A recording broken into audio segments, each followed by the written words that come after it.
생각 하나하나가 창조라고 말할 수 있을까요? 저도 이 질문을 처음 들었을 때는 질문의 의도를 잘 알 수 없었습니다. 그냥 생각의 속성을 비유하는 것이라면 꽤나 심오해 보입니다. 그렇습니다. 생각 하나하나는 뭔가를 만들어내는 듯 보여서 창조라고 해도 됩니다. 또한 그것은 저절로 일어나기 때문에 창조라는 말이 전혀 어울리지 않기도 합니다. 일으키기 싫어도 일어나는 생각을 마주하고 있으면 때로는 끔찍하게 여겨지기도 합니다. 당연히 스스로 멈출 수도 없는 이 기이한 현상을 절대 창조라고 부를 수 없습니다. 생각 하나하나가 창조라는 것은 그 하나하나의 생각이 줄기차게 일어나며 우리가 그것에 의해 뭔가 영향을 받기 때문이고, 그 영향이 아무렇지 않은 상황이 아니기 때문입니다. 하나의 상황이 일어난다는 점에서 그것은 창조의 순간이기도 하고 기계적이다는 면에서 자동적이기도 합니다. 생각 때문에 고통을 받는 경우에 생각은 비극이 됩니다. 내가 원하지 않는 생각이 일어나는 상황에서 생각 자체가 불행입니다. 마하라지의 말처럼 불행이란 원하지 않는 생각일 뿐입니다. 원하지 않는 생각은 나에게 고통을 선사합니다. 내가 전혀 모르는 어떤 조건에 따라 생각이 일어나고 나는 그 생각대로 뭔가를 느끼고 또한 그 생각이 사실이라고 여깁니다. 그 느낌에는 화가 나거나 슬퍼하는 것, 즐겁거나 기쁜 것이 있고, 사실이라는 판단으로 나는 생각이 옳다 틀렸다는 판정을 합니다.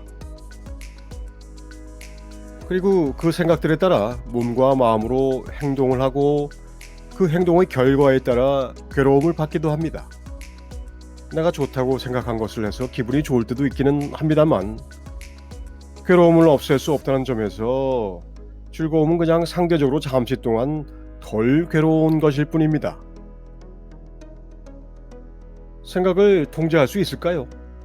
생각을 자신이 하는 어떤 거라고 여기는 사람이라면 이것을 통제하는 것이 자연스러운 것으로 이해됩니다. 하지만 생각을 스스로 통제한다는 그 생각 자체를 통제하기는 어렵습니다. 그것 역시 일종의 조건화에 불과할 뿐이어서 결과적으로 통제불능입니다. 깨달음 수행을 시작하는 많은 사람들은 불행의 원인인 생각에서 벗어나야 한다는 생각을 합니다. 가르침에서도 생각을 괴로움의 주 원인으로 이야기합니다. 그래서 생각이라는 것을 끊어보자고 시작부터 생각을 바라보고 느껴보고 줄여보고 없애보려는 명상을 필수 과목으로 챙겨 넣습니다. 생각에서 벗어나려는 것이 결국은 행복한 생각만을 겪고 싶다고 하는 욕심이라고 하더라도 생각을 괴로움의 주 원인으로 삼은 것까지는 제대로 목표를 잡은 것 같긴 한데, 시간이 지나면서 결국 생각에 대한 생각만 자꾸 늘어나게 됩니다. 깨달음 공부라는 공부의 내용물들도 생각이라는 형상으로 구성되어 있습니다. 말과 글이 생각의 형상이기 때문에 공부도 생각으로 하게 됩니다. 생각이 없으면 아주 기본적인 개념조차 이해할 수 없게 돼서 생각을 없애려고 시작한 공부에서 생각의 힘이 필수 조건이 됩니다. 생각은 한 인간이 의식적인 길을 만들어 걷게 한다는 점에서 분명 창조의 속성을 가지고 있고, 또한 그 생각의 틀 바깥을 배제해 틀 안에 머무르는 배타적 성향을 갖도록 만든다는 점에서는 자유를 가로막는 속박으로 작용하고 그것이 고통으로 이어집니다. 우리는 조금 단순해져야 합니다. 특히 생각에 대한 생각은 더 단순해야 합니다. 생각은 곧 에고입니다.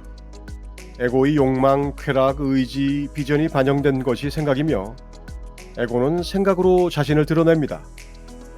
좋고 훌륭하고 멋있고 나쁘고 하찮고 추하고 그런 평가를 떠나 생각은 모두 에고의 표현입니다.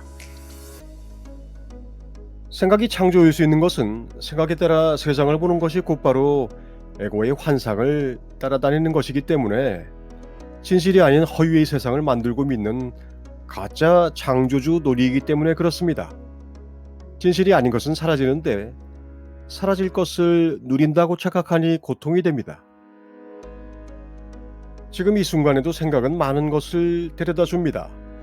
직장과 일, 돈에 대한 생각일 수도 있고, 가족이나 지인과의 관계에 대한 생각일 수도 있고, 나와 전혀 상관없어 보이던 어느 사람의 사고 소식에 대한 어색하고 낯선 감정일 수도 있습니다. 그런 식으로 연결돼서 아주 어릴 적 아픈 기억도 떠오르고, 언제 올지 알 수 없지만 희미한 미래에 예상되는 사건까지 떠오릅니다. 이렇게 우리는 순간순간 생각을 따라다니기도 하고, 너무 자연스러워서 생각이 일어난 줄도 모르다가 알아차리기도 합니다. 종합적으로는 생각에 빠져 삽니다.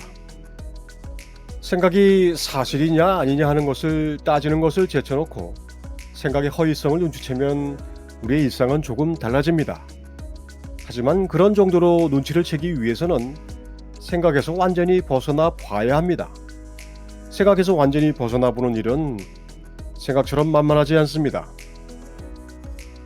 생각으로 일어나는 진상이 허위라는 것을 눈치채면 당연히 생각에서 비롯된 고통이 사실이 아니라는 것을 알 수 있습니다.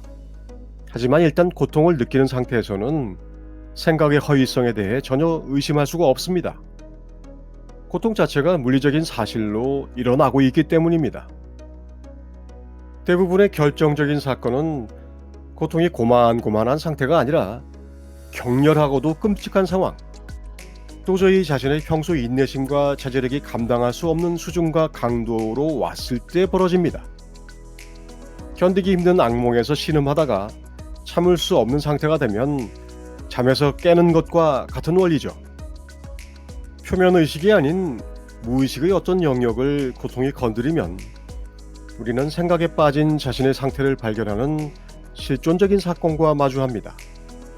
에크하르트 톨레의 지금 이 순간을 살아라에서는 톨레가 고통을 통해 깨어나는 장면이 아주 생생하게 묘사되어 있습니다. 톨레는 생각합니다. 내가 왜 여기서 이런 삶을 살아야 하지? 도대체 왜, 무엇 때문에 이런 고통의 짐을 짊어지고 살아야 한단 말인가? 무엇 때문에 이런 힘겨운 싸움을 벌여야 한단 말인가? 이런 식으로는 더 이상 살 수 없어. 도대체 나는 왜 이 모양이지? 자신을 못마땅해 하는 나는 누구인가? 내가 하나가 아닌 둘이란 말인가? 내가 나 자신을 견딜 수 없다고 느낀다면 나는 둘이어야 마땅하다. 평소에 내가 있어야 하고 나를 못마땅하게 여기는 또 하나의 내가 있어야 한다. 그렇다면 어느 쪽이 진짜 나인 것일까?